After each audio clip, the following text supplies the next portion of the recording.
My parents laughed when I dropped out to be a chef. Years later, they booked a table at a 3-star restaurant without knowing I was the owner. I watched them from the kitchen, then sent out their bill with a note, "Dinner's on the dreamer you once laughed at." Growing up in our small suburban house, life was a script written by my parents. Get good grades, ace the SATs, go to college, land a stable job with a 401k, retire at 65. It was a blueprint for safety, etched into every dinner table conversation. My dad, a mid-level accountant with a perpetually furrowed brow, would lecture about smart choices while Mom nodded, her hands busy with dishes or knitting. By high school, they had my future mapped out. Business degree, maybe law school, a life as predictable as the cul-de-sac we lived on. So when I told them at 19 that I was dropping out of college to become a chef, the room went silent. Then they laughed. It wasn't cruel, not exactly. It was the kind of laugh you give a kid who says they'll build a rocket to Mars with cardboard and glue. Patronizing chuckle, laced with pity.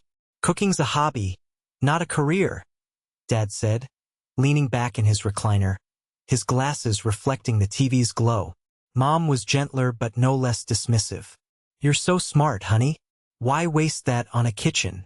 They thought it was a phase, a rebellion I'd outgrow. When I didn't back down, their smiles faded. "If you're going to play chef," Dad said, voice flat, "you can figure out how to pay rent and cook dinner at the same time." A week later, I was gone. 2 duffel bags stuffed with clothes, a cheap knife set, and a dog-eared copy of The Joy of Cooking. I left behind my childhood bedroom, posters of rock bands, a desk cluttered with half-finished essays, the faint smell of Mom's lavender candles. I crashed on a friend's futon in a cramped apartment that reeked of stale beer and regret. Then I moved to a shared studio with 3 strangers, where the walls were thin and the heat barely worked. I hustled 14-hour days in greasy diners, scrubbing grills caked with grease, mopping floors after late-night spills, flipping eggs for minimum wage, or sometimes just a plate of leftovers and a vague promise of a callback if a line cook quit. It was hell. My hands blistered from hot pans, my back ached from standing, my bank account hovered near zero. But in those sweaty, chaotic kitchens, I felt something I'd never felt at home. Fire. Not just the literal heat of the stove, but a spark in my chest. The thrill of nailing a perfect sear, the quiet pride of a customer's smile after a bite, the way a well-plated dish could tell a story. I wasn't good, not yet. My sauces broke. My knife cuts were uneven. My plating looked like a toddler's art project. But I wanted it, craved it. Every failure was a lesson, every burn a badge. I found mentors, or rather, they found me. Chefs who didn't teach so much as scream, their voices cutting through the clatter of pots.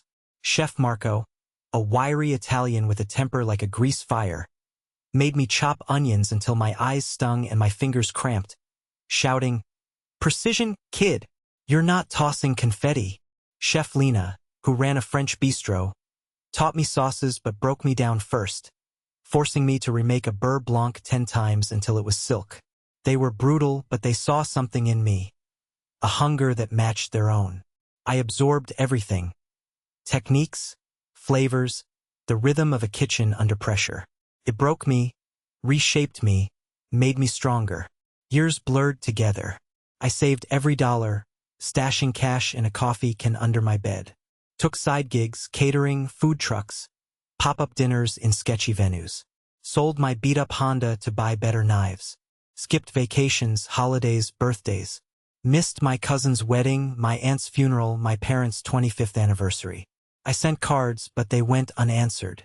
My parents never called, never texted, never asked how I was. I was a ghost to them, a cautionary tale they'd tell their friends over coffee. Our son, the dropout who thinks he's a chef. But I kept going. Because in the kitchen, I wasn't a failure. I was a dreamer with a plan. Update 1. The restaurant that changed everything.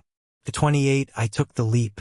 I opened my own place in a gritty corner of the city, where rent was cheap and dreams were cheaper. 6 tables, a tiny kitchen, exposed brick walls that smelled faintly of mildew.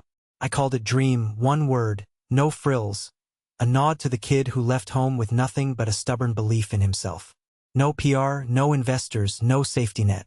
Just a menu I'd rewritten 100 times. A loan that made my stomach churn. And hands that shook so badly on opening night I nearly dropped a plate. It was slow at first. Painfully slow. Some nights we served 3 tables, the silence broken only by the hum of the fridge and the clink of my sous chef's knife. I'd lie awake at night, calculating how long we could last before the bank took everything. But then came the first spark. A stranger's post on a local food blog, raving about our mushroom risotto. Life-changing, they called it, and I printed that review, taped it by the prep station, and stared at it when doubt crept in. It was the start of something. Word spread. Locals came, then foodies, then critics. A write-up in the city paper called our food soulful, fearless. Bloggers posted photos of our plates. Deconstructed beef Wellington, lavender-infused panna cotta, dishes I'd spent years perfecting. 6 months later, a food magazine listed Dream in their 50 places to eat before you die. That article changed everything. Tables filled, reservations booked months out. I hired more staff, trained them to chase the same perfection I did. At 31, we earned our first Michelin star.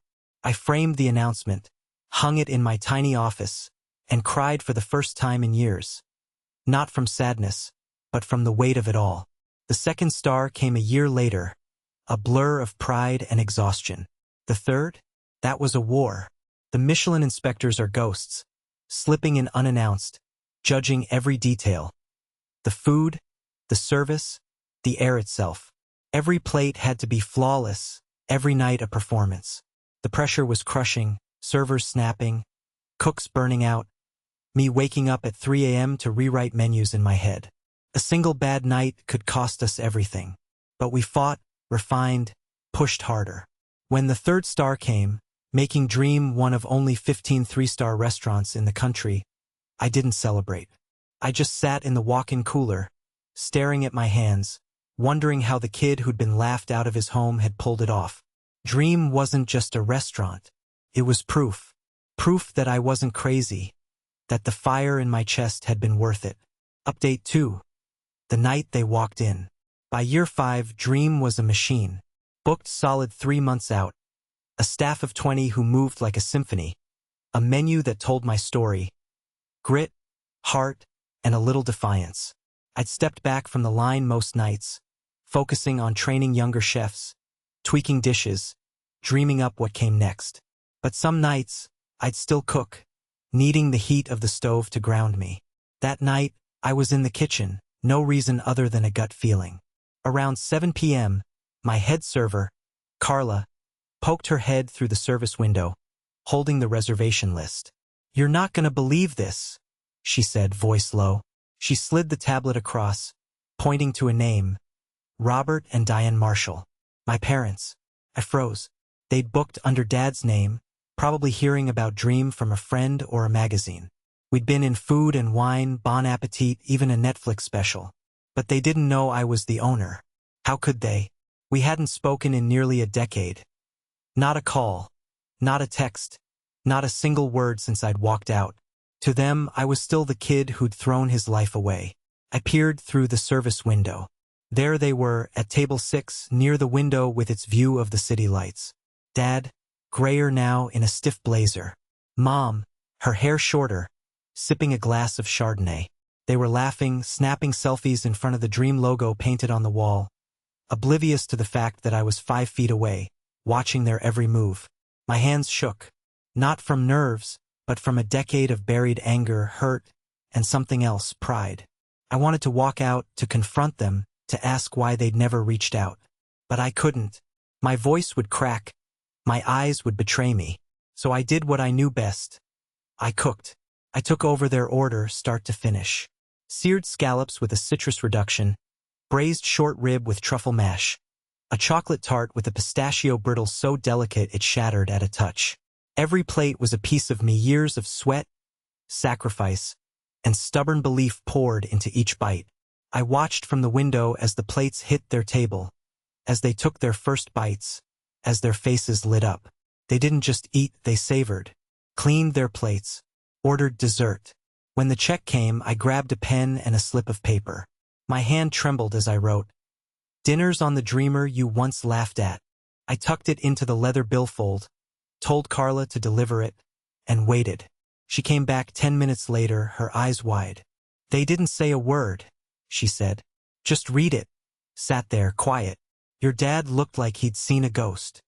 He'd asked to speak to the chef, but I told Carla to politely decline, saying I was tied up in the kitchen.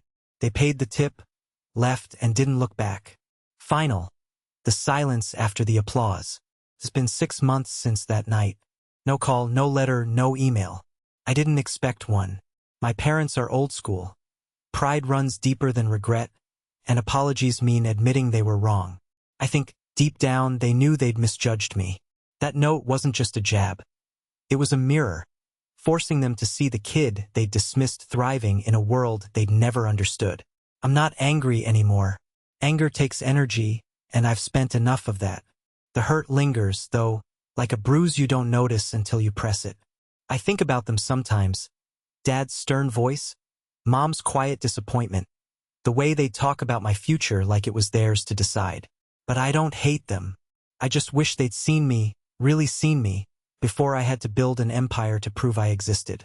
The kid who left home with 2 duffel bags? He made it. I bought a condo 2 blocks from Dream, a small place with big windows and a view of the city skyline. I work 4 nights a week, spending the rest mentoring young cooks. Kids like I was, full of fire but scared they'll burn out. I tell them the truth. It's hard, it's lonely, but it's worth it if it's yours. We're opening a second location soon. A bistro with a looser vibe, same heart. More approachable, less pressure, but still Dream. Every now and then, a line cook will ask if it was worth it. Leaving everything behind, cutting ties, chasing a goal that could have failed. I always say yes, not because it was easy or because I won, but because I chose it. Because every scar, every sleepless night, every missed moment led to a life that's mine.